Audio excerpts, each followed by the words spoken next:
বাংলাদেশে চলমান বন্যা পরিস্থিতি, ছাত্র জনতার আন্দোলনে দেশ থেকে সাবেক প্রধানমন্ত্রী শেখ হাসিনার ভারতে অবস্থান সহ বিভিন্ন কারণে বাংলাদেশে বর্তমানে ভারত বিরোধিতা তুঙ্গে।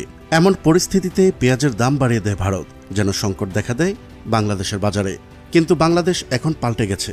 ভারতের বিকল্প হিসেবে ইতিমধ্যে চীন, পাকিস্তান, মিশর, থাইল্যান্ড সহ 4 দেশ থেকে পেঁয়াজ আমদানি শুরু করেছে। দেশের বাজারে কমতে শুরু করেছে পেঁয়াজের দাম। নতুন করে আমদানির অনুমতি পেয়েছে বাংলাদেশের ব্যবসায়ীরা। কিন্তু ভারতের বিকল্প হয়ে উঠবে কি এই 4 দেশ? বাংলাদেশ পেঁয়াজ আমদানি না করলে কি ক্ষতির মুখে পড়তে পারে ভারত, তা জানাবো আজকের এই ভিডিওতে। চলুন শুরু করা যাক। সরেজমিন খাতুনগঞ্জের আড়তগুলোতে দেখা যায় ভারত, চীন, পাকিস্তান, মিশর, থাইল্যান্ড ও দেশি পেঁয়াজে ভর্তি। দেশি ও ভারতীয় পেঁয়াজের সরবরাহ কিছুটা কম হলেও বড় বড় চীনা পেঁয়াজে বাজার সয়লাভ। দেশের বৃহত্তম পাইকারি বাজার চট্টগ্রামের খাতুনগঞ্জে চলতি সপ্তাহের শুরুতে বেড়েছে পেঁয়াজ সহ অন্যান্য পণ্যের সরবরাহ। ফলে পাইকারিতে 15 থেকে 20 টাকা পর্যন্ত কমেছে পেঁয়াজের দর।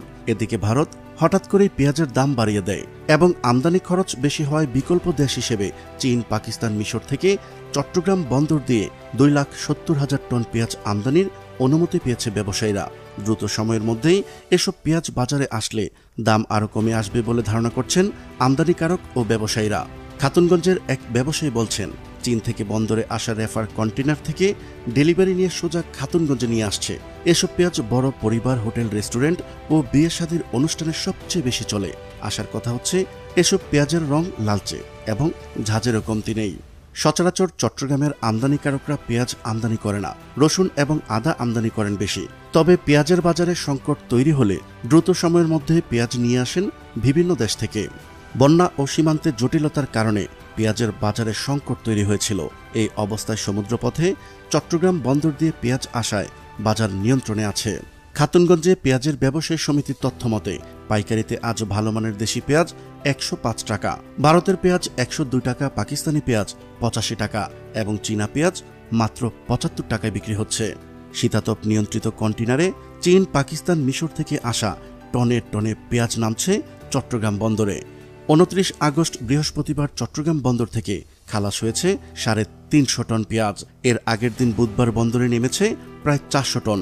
জুলাই থেকে আগস্ট এই 2 মাসে চট্টগ্রাম বন্দরে নেমেছে 4700 টন পেঁয়াজ, যা গত বছর বন্দর দিয়ে আসা পেঁয়াজের চেয়েও বেশি।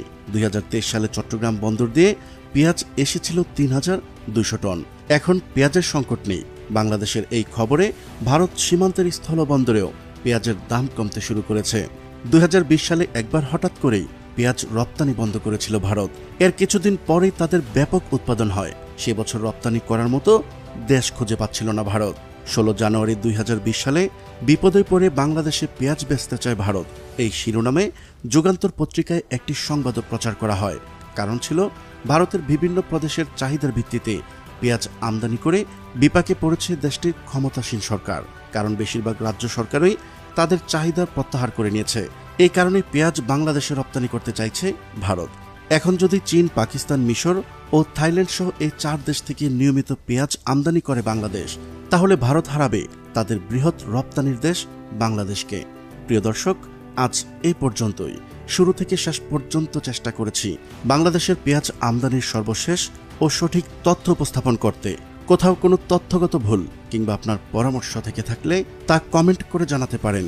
আবারও দেখা হচ্ছে পরবর্তী ভিডিওতে। ততক্ষণ পর্যন্ত মহান আল্লাহ তাআলা সবাইকে ভালো রাখুক, সুস্থ রাখুক। আল্লাহ হাফেজ।